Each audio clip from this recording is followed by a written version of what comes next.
Didaché, nous retrouvons les enseignements qui nous montrent comment devons-nous aimer Dieu, comment devons-nous aimer nos prochains. Et cette vérité que nous avons dans le Didaché, vous pouvez toutefois l'exploiter dans vos sermons, dans vos églises, sans pour autant dire aux gens que je suis en train de lire Didaché. Ce sont des connaissances que nous sommes appelés à en avoir comme serviteurs de Dieu partant des apôtres. Et quand vous le disiez, quand vous allez l'utiliser, je vous conseillerais de dire toujours ce que les apôtres disaient, ce que le Père disait, et ce que les chrétiens de l'Église primitive croyaient. Et pour garder l'orthodoxie de l'Église. Heureux l'homme qui ne marche pas selon les conseils des méchants, qui ne s'arrête pas sur la voie des pécheurs et qui ne s'assied pas en compagnie des moqueurs, mais qui trouve son plaisir dans la loi de l'Éternel et qui la médite jour et nuit. Il est comme un arbre planté près d'un courant d'eau dont le feuillage ne se flétrit point et qui donne son fruit à sa saison. Tout ce qu'il fait lui réussit. Il n'en est pas ainsi des méchants qui sont comme la paille que le vent dissipe. C'est pourquoi les méchants ne résistent pas au jour du jugement, ni les pécheurs dans l'assemblée des justes. Car l'Éternel connaît la voie des justes et la voie des pécheurs mène à la ruine. Amen.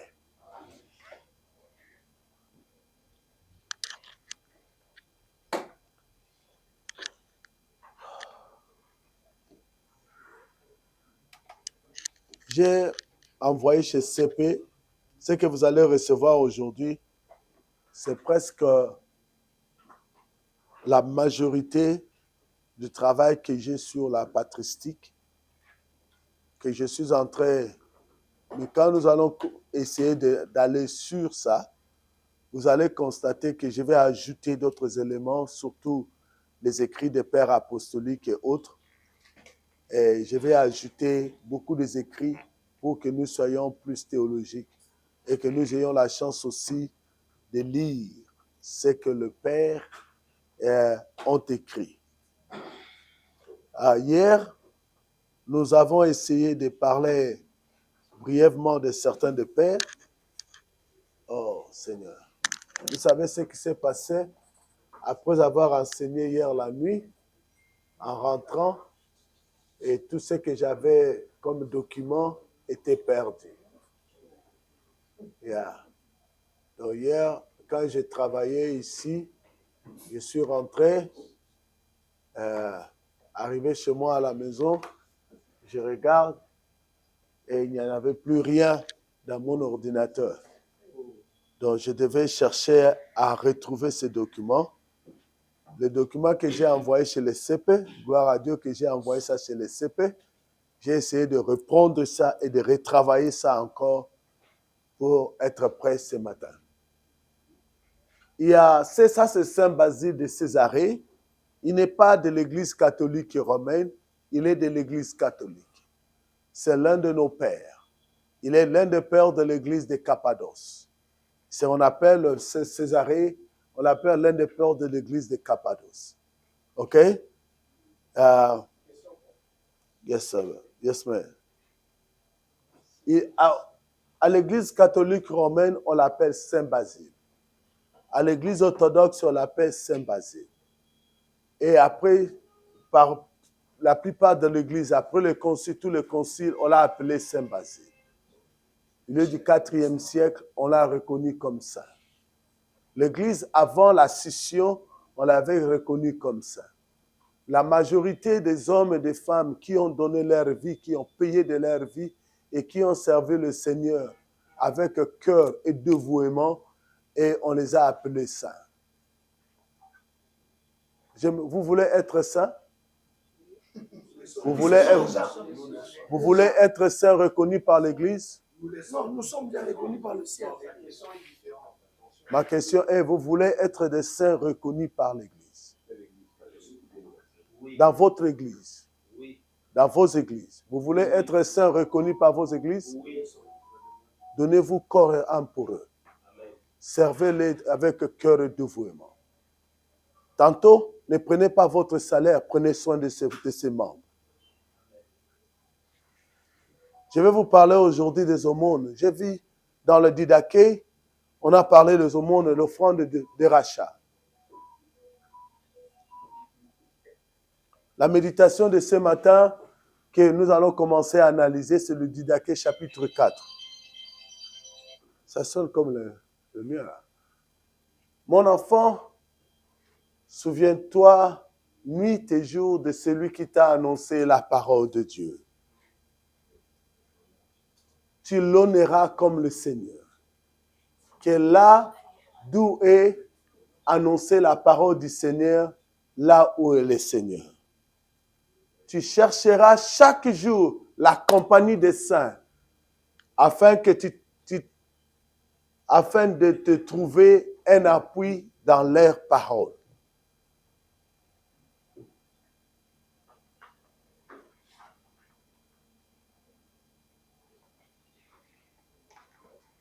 Mon enfant, souviens-toi de celui qui t'a annoncé la parole.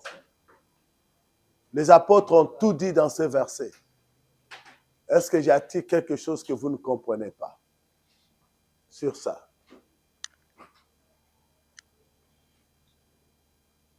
Est-ce que nous le faisons? Est-ce que nous sommes en antagonisme avec nos pères spirituels?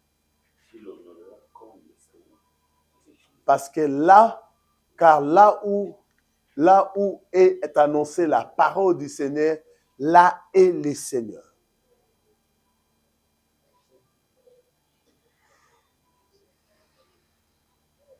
Tu l'honoreras comme le Seigneur. On ne dit pas qu'il est le Seigneur, mais tu dois l'honorer comme tu honores au Seigneur. Je vais ajouter quelque chose de ces écrits. Nos aînés dans la foi, même ceux qui ne nous ont pas annoncé la parole de Dieu. Mais Dieu a fait de sorte que ces hommes et des femmes soient appelés premiers avant vous. Vous êtes appelés à l'honorer. Si l'Église n'a pas la révérence, l'Église n'existe plus.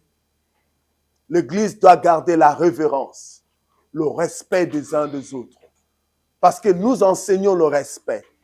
Nous enseignons la gloire. La gloire, ce n'est pas le miracle. Le miracle, c'est pour les incrédules. Mais la gloire, la révérence, c'est la manière dont les enfants de Dieu vivent. Bien-aimés, honorez ceux qui vous ont annoncé la parole. Si vous êtes en conflit avec eux, comme j'ai dit aux étudiants de l'autre côté en cours de l'histoire de l'Église, allez vous réconcilier. Je vous ai dit ça aussi. Allez vous réconcilier. Ne me dites pas si. Allez vous réconcilier. Ne me dites pas, je n'ai pas besoin de vos raisons. Allez vous réconcilier. Parce que ces hommes et des femmes, c'est eux qui vous ont annoncé la parole de Dieu. Réconciliez-vous. Parce que c'est ça ce que le Seigneur attend de nous. Des hommes et des femmes humbles. C'est ce que les apôtres enseignaient. Nous sommes obligés de rentrer dans ces enseignements. Je vous donnerai la parole dès que je termine. Donnez-moi le temps de terminer le texte. Tu ne désireras pas la division, mais tu apaiseras ceux qui se disputent. Tu jugeras avec droiture. Tu ne feras pas exception des personnes quand il s'agit de convaincre quelqu'un de transgression. Tu n'auras pas le cœur partagé entre le suite de tes décisions. Que pensez-vous? Parlez-moi un peu. J'aimerais vous écouter. Qu'est-ce que vous pensez de ça, de cet enseignement? Qu'est-ce que vous pensez de cet enseignement? Hein? C'est pratique, c'est très profond et c'est interpellant. Ça nous interpelle tous. Ça exige l'unité et ça exige même, on dit, tu ne désireras pas la division, mais tu apaiseras ce qui dominait le cercle ou l'empire. Mais il y a un nouveau mouvement. Dans ce nouveau mouvement, il fallait implémenter ou introduire de nouveaux préceptes, de nouvelles lois. Entre autres, on nous dit, nous n'allons pas nous diviser. Si je sens que je suis humilié, c'est moi qui ai touché, au nom de l'unité, au nom du Christ, au nom du sang de Jésus, au nom de la puissance et de la présence du Saint-Esprit, et je ne peux pas diviser la maison de mon Père. Et je reste. Je reste. Je reste. Si c'était pour moi, j'allais tout exploser. Mais pour le Christ, je m'assois et je laisse qu'on marche sur moi. Et même si je n'ai rien, mais c'est que le Christ a tout, toute la gloire. Seigneur, pour moi, c'est la rébellion, la guerre maintenant. Et si c'était M23, moi, je vais faire F25. Mais à cause de ça, à cause de lui, je m'abaisse. J'accepte l'humiliation. J'accepte être mis à quarantaine. J'accepte qu'on marche sur moi. J'accepte la croix. Et si nous le faisons, nous allons garder l'Église une, forte, indivisible. Si nous enseignons, ça ce sont les enseignements, bien-aimés, ça ce sont les enseignements que nous sommes appelés à donner à ceux qui nous suivent, nos disciples, à ceux qui sont engagés dans le ministère. Il faut leur enseigner de tels enseignements.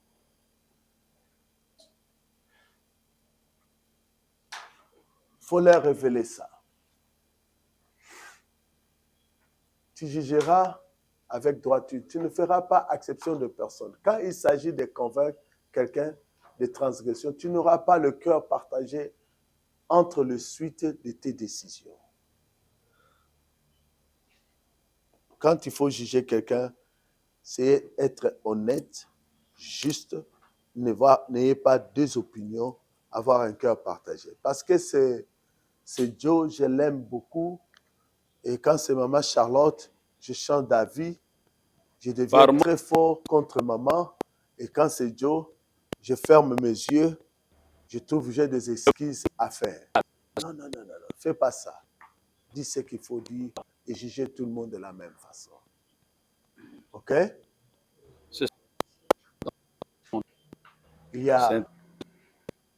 N'ayez pas le main tendu pour recevoir et fermé pour donner.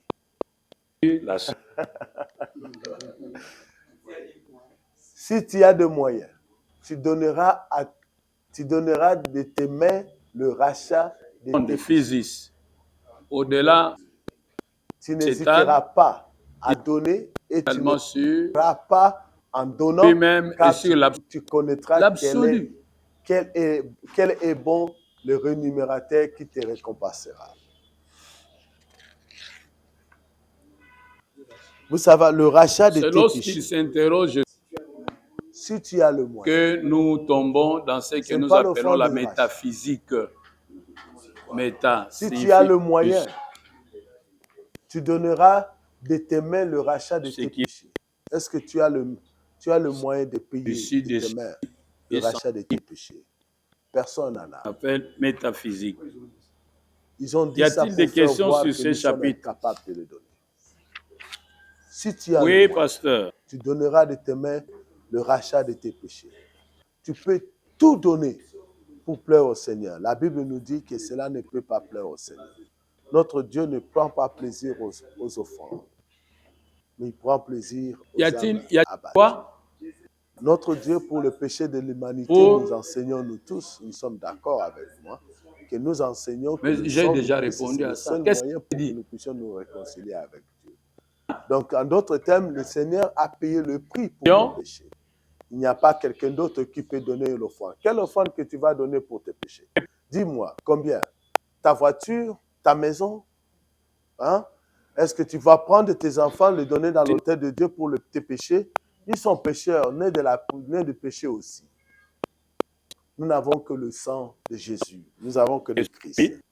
Mais vous savez, dans l'Église, je vous parlerai des aumônes dans quelques minutes. Dans l'Église, l'Église a fait quelque chose de formidable. Quand le christianisme a commencé au 1er siècle, vers l'an 30-36, quand les premières communautés des bases ont commencé à se former, la plupart des apôtres et des disciples de ces temps-là, ils ont commencé à acheter des propriétés. Ils ont fait de sorte de construire des grands camps, et comme dans d'autres groupes le font, ils vivent tous ensemble. J'ai vu un pasteur au Nigeria qui a acheté toute une cité. Il a construit une nouvelle cité. Et là, il y a son église, il y a l'hôpital, il y a les écoles, il y a l'université, il y a tout à l'intérieur. Et les avenues sont au nom de biblique. Il y a tout à l'intérieur. C'est comme nous allons en Télé. Nous allons en Télé, nous achetons 100 hectares ou 200 hectares et nous construisons notre propre cité avec chacun de nous à sa place dans cette cité. Donc, afin que personne parmi nous puisse être pauvre. Mais c'est ce que l'Église devait faire en RDC, mais nous ne le faisons pas. C'est ce que l'Église devait faire. Parce que si nous ne le faisons pas, nous allons avoir des problèmes, nous allons toujours être des gens qui vont murmurer. Nous allons continuer à murmurer, nous allons continuer à insulter les autorités jusqu'à la fin. Mais nous sommes appelés à développer quelque chose d'autre. Voilà ce que je peux vous dire. Et car je m'excuse, tu n'hésiteras pas à donner et tu ne murmureras pas en donnant. Car tu connaîtras quel est bon rémunérateur qui te récompensera. Bien-aimé, donnez, donnez, donnez. Ne donnez pas pour impressionner. Donnez toujours. Et donnez et essayez d'aider les gens comme vous l'êtes. Quand je suis allé aux États-Unis, j'ai rencontré un monsieur qui a changé ma vie. C'est monsieur qui a payé les billets pour que mon épouse et mes enfants puissent venir me rejoindre. Et c'est même mes enfants, mon épouse, n'ont pas eu la chance de voir ce Par monsieur. déconstruire. Il avait un cœur artificiel. Et ce monsieur s'appelait Al-Kout. Beaucoup. Et j'ai promis à Al-Kout, je lui ai dit, je l'amènerai en Afrique, même s'il est mort. Et je vais accomplir la promesse. J'ai dit à Al, je t'amènerai en Afrique, même si tu n'es pas là, je t'amènerai avec moi. Et il s'appelait Al-Kout. Dieu est tenté de rire, il dit, c'est passé le plus baptiste.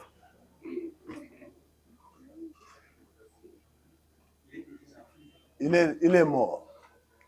Il m'a dit, Opira, I'm helping you. Je vais dire ça en anglais, en sa mémoire. Opira, I'm helping you. When you're going to be able, help somebody else. And to tell that person to help somebody else. That way, we're going to make this world a better place to live. Il m'a dit, Opira, je t'aide. Quand tu seras capable d'aider une autre personne, et dites à cette personne d'aider une autre personne aussi. Et de cette façon, que nous ferons de ce monde la meilleure place pour que les gens puissent vivre. C'est notre responsabilité, nous, en tant qu'enfants de Dieu. Le miracle, c'est notre responsabilité. L'évangile, c'est notre responsabilité. Aider les pauvres, c'est notre responsabilité. Faire de sorte que les gens trouvent que ce monde, c'est la meilleure place pour eux, c'est notre responsabilité.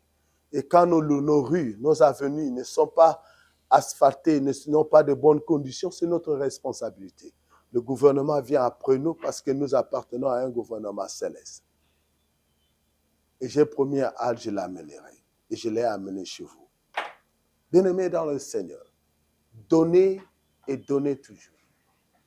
Donnez à d'autres. Et tantôt, quand vous donnez à quelqu'un vous dit merci, dit, n'acceptez pas. S'imagine les... Ne me dis pas merci. Gardez-le. Quand il sera capable de donner à quelqu'un. Et il s'emploie à trouver... Ça, c'est le merci Texte que tu vas qu'il me donner.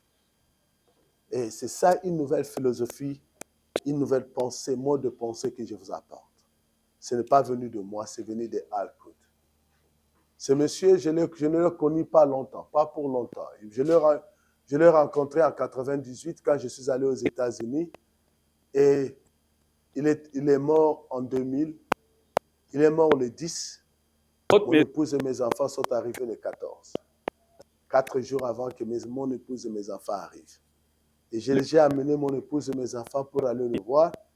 Et on arrive, sa femme, Betty, qui ouvre la porte et dit, Opira, your Al is gone. Il dit que Opira, ton Al est parti. Yeah. J'étais à la porte, j'ai pleuré. Et je n'ai pas assisté à son enterrement. Il est mort, il est allé enterrer quelqu'un d'autre, il est décédé là-bas.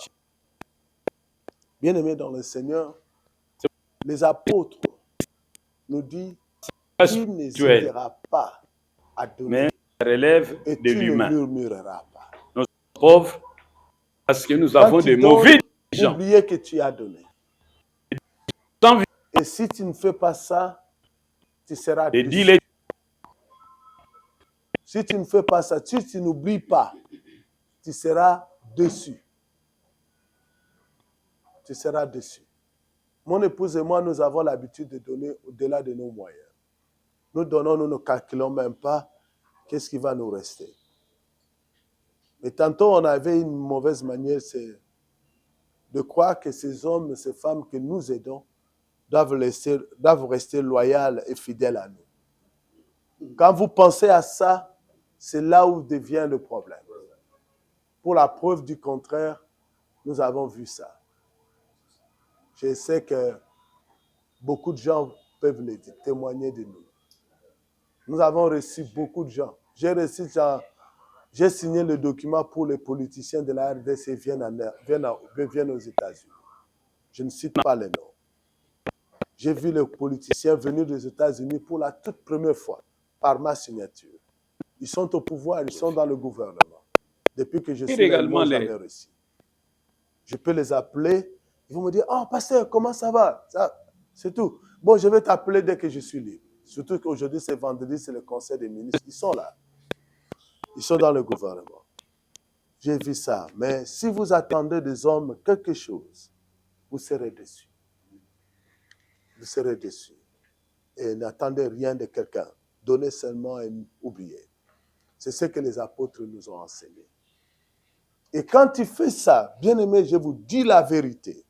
Je vous dis la vérité. Tu connaîtras quel est le bon rémunérateur qui te récompensera. En d'autres termes, tu vas voir la bonté de Dieu, la miséricorde de Dieu et comment Dieu récompense ceux qui donnent aux pauvres et à d'autres. Ça vient de Dieu. Ça, c'est un enseignement valable et très profond pour nous, l'Église, aujourd'hui. Tu ne te détourneras pas de celui qui est dans le besoin. Mais tu auras tout en commun avec ton frère et tu ne diras pas que cela t'appartient en propre. En effet, si vous participez en commun à ce qui est immortel, combien plus aux choses périssables. Ouh! C'est profond, hein, Joe? C'est difficile aussi, n'est-ce pas? C'est profond et c'est difficile. Tantôt même dans le mariage, Je vous dis la vérité, j'étais fâché. Quand je suis arrivé, je vais confesser, maman. Je confesse auprès de toi, comme tu es maman. J'étais fâché au mariage de ta fille Awa. Et son mari a fait séparation de biens. Je n'ai même pas voulu aller à la réception. J'étais fâché au-delà et j'ai oublié même que j'étais pasteur. J'ai payé mon billet et je suis arrivé et tu me forçais que j'arrive pour que quelqu'un qui te fasse un mariage en séparation de biens. Je me pose la question, si ma fille va commencer à préparer, tout ce que cet homme-là est en train de gagner, c'est pour lui seul et ma fille va gagner rien. Et en plus de ça, ma fille a un papier. Il a un papier des États-Unis qu'il va donner à ce monsieur-là. Et donc, le monsieur va recevoir mon papier pour rien. Donc, ma fille n'aura rien en retour. Bien-aimé, c'est difficile à accomplir ces paroles. Ça, c'est l'explication des enseignements de Christ qui sont restés inexpliqués dans la parole de Dieu, dans les Écritures. Et tout ce que nous trouvons quand nous lisons la Bible, nous trouvons que ce n'est pas expliqué. Les apôtres, les pères apostoliques, ils ont essayé d'expliquer ça. Brillant. Pendant longtemps, cet héritage, nous n'avons pas pénétré ça. Pendant longtemps, le protestantisme a fermé la porte à ces enseignements. À l'école, maman n'a jamais. Mais maintenant que le temps est venu, certains de nous, Dieu nous a appelés à apporter la lumière afin que vous soyez réveillés. Comme vous dites vous-même que vous êtes des églises de réveil. Afin que vous puissiez réellement être réveillés. Voilà ce que je peux vous dire. Tout ce que les catholiques réclamaient, ils ont tenu et nous l'avons jeté. Nous avons dit nous allons commencer quelque chose. Mais nous allons réclamer seulement le Christ, mais pas l'héritage. Mais l'Église se rend compte de plus en plus, ce n'est pas quelque chose de mauvais de revoir nos décisions. L'âge aussi compte. Si vous allez voir, ça fait à peu près plus de 500 ans. Nous allons vers 600 ans depuis que nous avons eu la réforme. D'où en ce moment, nous sommes appelés à revoir des décisions de doctrine que nous avions. Si nous sommes de bons théologiens, nous devons nous asseoir et poser des questions. Au lieu de continuer de propager quelque chose que nous n'avons pas le temps de discuter. Donc j'invite les gens qui ont l'accès au synode, aux réunions des églises, revoyez vos décisions, revoyez vos enseignements. C'est tout ce que je peux dire. Nous ne sommes que des visiteurs. Hein? Aujourd'hui, vous ne sentez pas qu'il y a un mariage entre les 4 premiers chapitres de Didaché nous parlent du chemin de la vie. Le 4 premiers chapitres. Chapitre 1, chapitre 2, chapitre 3 et chapitre 4 nous parlent de Didaché. Ce que je suis content, vous les avez maintenant entre vos mains. C'est ce que je suis content, que vous les avez. Et je ferai de mon mieux que les CP puissent avoir le recueil. C'est 230 et quelques pages, le manuel que j'ai formulé sur les extraits des messages, des enseignements, des lettres des pères des églises. Ce sont des choses qu'il ne faut pas lire ça à la chair, s'il vous plaît. Hein? S'il vous plaît, ne lisez pas ça à la chair. Mais ayez ça, vous pouvez lire pour voir qu'est-ce que les autres disaient. Mais voici le chemin de la mort. Avant tout, il est mauvais et plein de malédictions, meurtre, adultère, convoitise, impudicité, vol, idolâtrie, pratique magique, bénéfice, rapine, faux témoignage, hypocrisie, mauvaise foi, ruse, orgueil, méchanceté, arrogance, cupidité, langage obscène, jalousie, présomption, dédain, forfanterie. Qu'est-ce que ça veut dire, Joe? Forfait, donc attachement à ce qui est illicite. Le tribalisme. Le tribalisme. Le clientélisme. Yomopao. Si vous avez senti ce que passé Paul a fait, il lit en grec, vous voulez acclamer, il dit, ne faites pas ça. Nous sommes nés dans une culture de forfaiterie. Quelqu'un a fait quelque chose. Nous disons à la personne, Gramopao, yo béton. Facilement, nous adorons les hommes. Facilement. Et nous ne savons pas ce que nous apportons dans la vie de cet homme. Même nous-mêmes, le pasteur, après avoir prêché un message, après avoir que vous avez été utilisé par Dieu, mais vous trouvez comme si vous êtes devenu un homme puissant.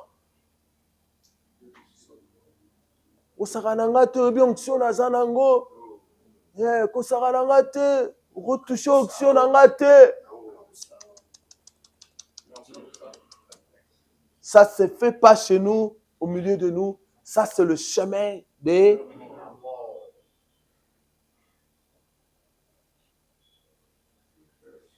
persécuteurs des bons, gens haïssant la vérité, aimant les mensonges, ne connaissant pas la récompense de la justice, qui ne s'attachent pas au bien ni au jugement juste, qui veillent non pour le bien, mais pour le mal.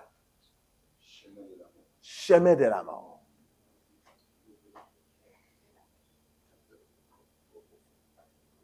C'est très profond. Ce sont des choses que nous ne prêtons pas attention. Nous ne trouvons pas ça dans le Nouveau Testament. Ce n'est pas les 10 commandements. Vous savez, les chrétiens, ils ont pris ça en considération, ce qui a fait d'eux un groupe de gens différents des autres. Laissez-moi avancer. Qui sont loin de la bonté et de la patience, qui aiment les vanités, qui courent après la rétribution, qui n'ont pas pitié du pauvre, qui n'ont pas compassion de l'être accablé. Celui qui ne connaît pas celui qui les a créés. Les meurtriers d'enfants, les corrupteurs de l'œuvre de Dieu, ceux qui se détournent de celui qui est dans le besoin, qui accable celui qui est dans la tribulation, les avocats des riches, les juges des iniques, des pauvres, coupables de tous les péchés. Enfants, fuyez ces gens-là.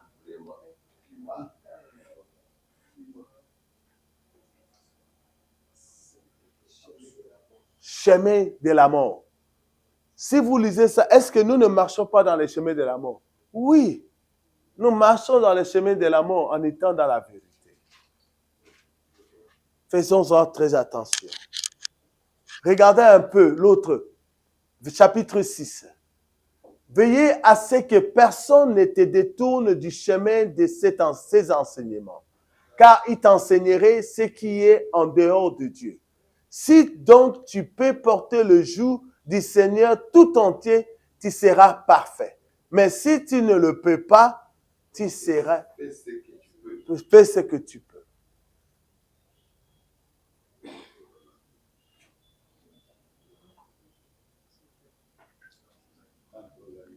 Quant aux aliments, portez ce que tu pourras. Mais abstiens-toi strictement de ce qui a été sacrifié aux idoles, car c'est un culte rendu à des dieux morts. Je vous invite à analyser ce que nous venons de lire. Qu'est-ce que vous pensez? Discutons un peu. Nous sommes presque vers la fin. Discutons un peu. Discutons. Donc ça, c'était 5 et 6. Le chapitre 7 et 8, ça qui vient après ça. Vas-y. Apparemment, selon votre observation, vous avez dit que les 4 premiers chapitres de Timothée parlent du chemin de la vie. Nous avons remarqué donc ce que l'on doit faire pour avoir la vie. Pour marcher dans la vérité. Marcher dans la vérité. Et c'est comme si le chapitre 6e parle aussi de ce que l'on doit faire. Non, le chapitre 6, bon, nous parle du chemin de la vie. Et puis, on donne le conseil. À peu près, c'est la conclusion de ce que nous... Après. Parce que vous allez remarquer, le chemin de la mort, on ne parle pas de ça beaucoup. On a tout rassemblé au chapitre 5. Et quand on arrive au chapitre 6, on parle un peu de la conclusion, ce que vous devez faire. Et vous allez remarquer dans les écrits des apôtres et dans les écrits des pères de l'Église, comme je vous dis toujours, et ils essayent de mettre l'accent sur ce qui est bon. Vraiment, ils essayent de mettre l'accent sur ce qui est bon. OK? Quelqu'un d'autre, y a-t-il une préoccupation pour le pasteur? Vous n'avez pas parlé depuis que je suis là. J'allais même plus venir au cours à cause de vous. Merci. C'est pourquoi nous sommes en train de remettre ça entre vos mains. C'est vraiment, ce sont des richesses. Des richesses de l'Église que nous sommes obligés de remettre entre vos mains afin que vous sachiez que, à part la parole de Dieu comme serviteur de Dieu, nous avons d'autres instruments que nos pères nous ont légués, qui nous permet, nous, en tant qu'enfants de Dieu, à continuer l'œuvre proprement. Je ne sais pas, ça ressemble au genre d'enseignement que soit vous avez, les moines et tout ça. Parce que même leur attitude, c'est fait fort par ce que je vois dans les écrits. Et ça vous ressemble aussi à vous aussi. Non, c'est ce que nous manquons, c'est ce que nous voulons amener. Et je vous dis la vérité, bien-aimés, l'une des missions que j'ai, de remettre ma robe d'ordination, je l'ai remis déjà. Et d'être sûr que les jeunes pasteurs comme vous allez bien servir Dieu. Et vous allez les servir avec dévouement. Je suis fier que vous faites partie de ma communauté. Je suis fier de vous aussi. Je suis fier de tout le monde. Et je suis fier que vous faites partie de ma communauté et que vous avez pris la résolution de se retrouver ici.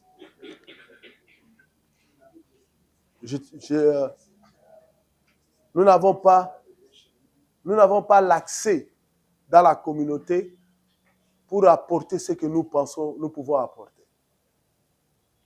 Nous n'avons pas encore l'accès. Mais vous avez ce que nous avons. Parce que nous vous remettons ce que nous possédons. Et ce que nous vous remettons, quand vous avez l'opportunité, apportez à d'autres. Afin que les hommes connaissent la vérité et marchent dans la vérité. C'est ça notre plus grand souci. Et je crois que c'est le même souci qui anime Maman Charlotte, qui anime Papa Paul. Nous n'avons pas quitté les États-Unis pour venir vous faire voir que nous venons des États-Unis. Nous avons quitté parce que nous avons un souci. Nous voulons voir des hommes et des femmes qui sont en train de servir Dieu plus que nous, parce que vous en avez l'opportunité. Non, ce n'est pas ça. J'arrive, je pars. Et j'ai l'audience de la tête jusqu'à tous les responsables, les chefs de district, et tout le monde me respecte. Me respecte, comme Pasteur Paul aussi. Nous respecte, me respecte. Laissez-moi parler de moi. Je suis bien voulu.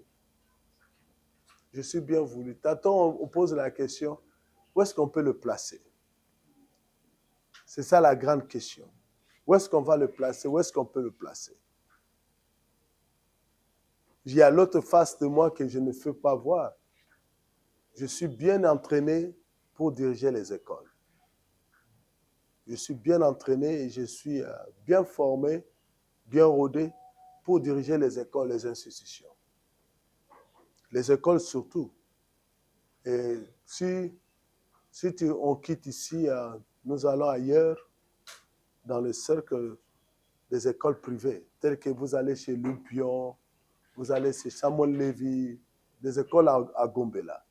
Si nous entrons ensemble, tu verras que je ne suis pas le professeur que vous acceptez ici.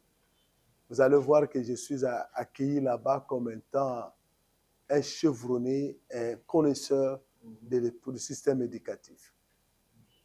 Je suis vraiment rodé. Je suis vraiment rodé. Et si vous me posez la question, qu'est-ce que tu veux devenir? Je m'excuse. Je l'ai dit à la télé. Quand on me pose la question, qu'est-ce que tu veux faire? Je vais prendre l'éducation et remplacer le ministre qui est là. Je suis habité par l'esprit de Père Ekwa, qui a fait l'enseignement catholique. Et j'aimerais faire la même chose pour l'éducation, pour les écoles protestantes. Donc, c'est ce que je peux dire, quoi.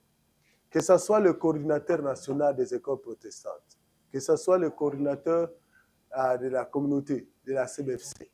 Et tout ce monde, quand il me voit, il me reçoit avec révérence, avec respect. Parce que je suis bien traîné et bien formé pour ça. Et j'ai écrit beaucoup sur ça aussi. J'ai travaillé là-dessus.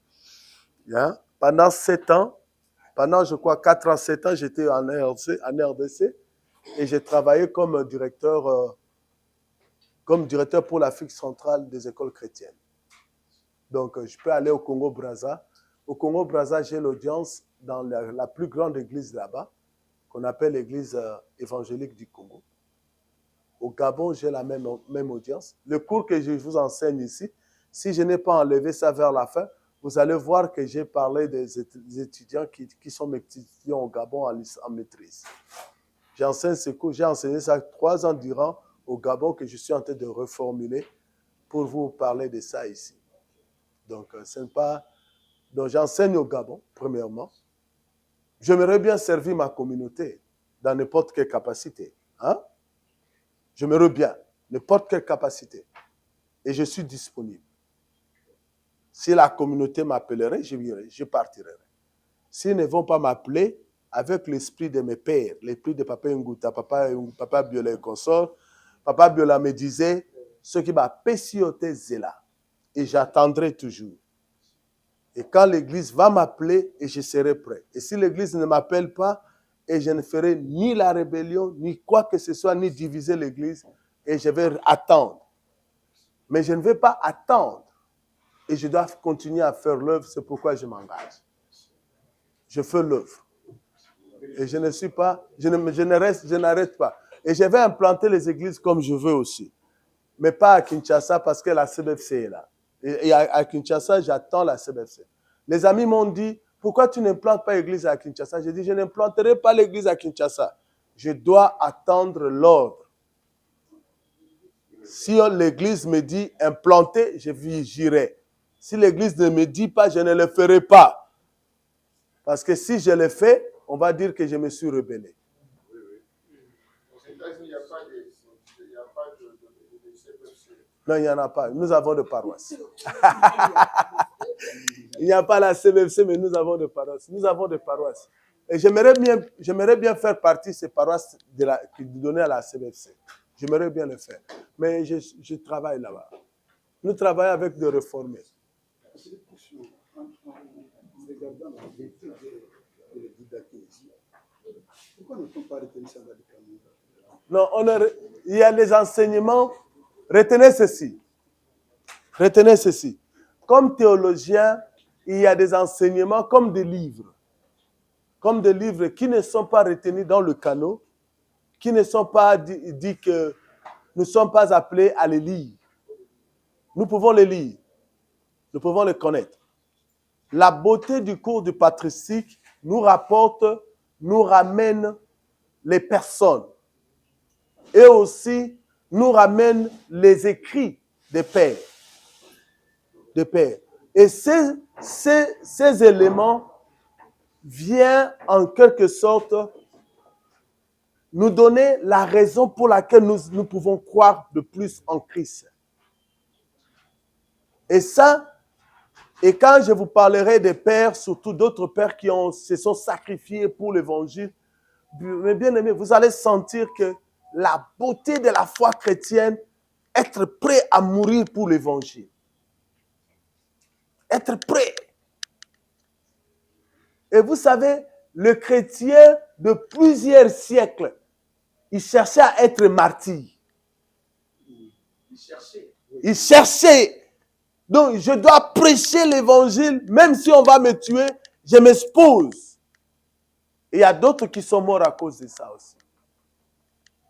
Il y a Pasteur Sita qui viendra avec vous dans les après-midi. Il y a un livre, il est le responsable du ministère l'Église des martyrs à l'Est, au monde de Char, Rumba, et ça, Umbra. Et il y a une histoire dans les anciens journaux de cette histoire. C'était à Tun. C'était à Tundra. Et on était en train de tuer des chrétiens. Et les soldats qui étaient là, ils étaient en train, il y a l'un de Dieu dans sa grâce et dans son omnipotence. Il a ouvert les yeux de ces soldats pour voir ce qui s'est passé. On amène chrétien, ils étaient 10. On amène quelqu'un, on vous pose la question, tu crois en Jésus-Christ? Oui. Est-ce que tu es prêt à mourir? Oui. On te met dans le trou glacé. Quand on te met, tu entres, tu vas mourir. Mais Dieu a ouvert les yeux d'un soldat. Quand les gens entraient, et ce soldat voyait que ces gens-là sortaient avec une couronne et ils montaient. Et les frères qu'on mettait là, personne ne voyait ça. Mais un païen, un athée, c'est lui que Dieu a ouvert les yeux pour voir le miracle. Et le frère entrait et sortait de l'autre côté dans la gloire. Ils entraient, ils sortaient. 9 sont entrés. Le 10e arrive et dit, moi, je renonce à ma foi. Je ne vais pas mourir. Je ne pense pas que c'est le temps pour moi de mourir. Et le soldat qui a vu toutes ces scènes-là, il dit, moi, je suis prêt. Et je crois en Jésus. Avec son arme, il dépose, il dit, moi, je crois en Jésus comme Seigneur et Sauveur et je suis prêt à mourir pour lui. Mettez-moi là. Il a jugé bon de mourir, de prendre la couronne au lieu de rester dans ce monde. C'est pourquoi, frères et sœurs, même si les sorciers enlèvent votre vie, nous avons la gloire de Dieu en nous. Même si on me tue par arme, mais j'ai la gloire de Dieu en moi. La mort, ce n'est pas la fin de mon histoire. Que Dieu, dans sa grâce, dans sa miséricorde, ouvre nos yeux afin que nous puissions voir ce que nos yeux ne peuvent pas voir. Amen.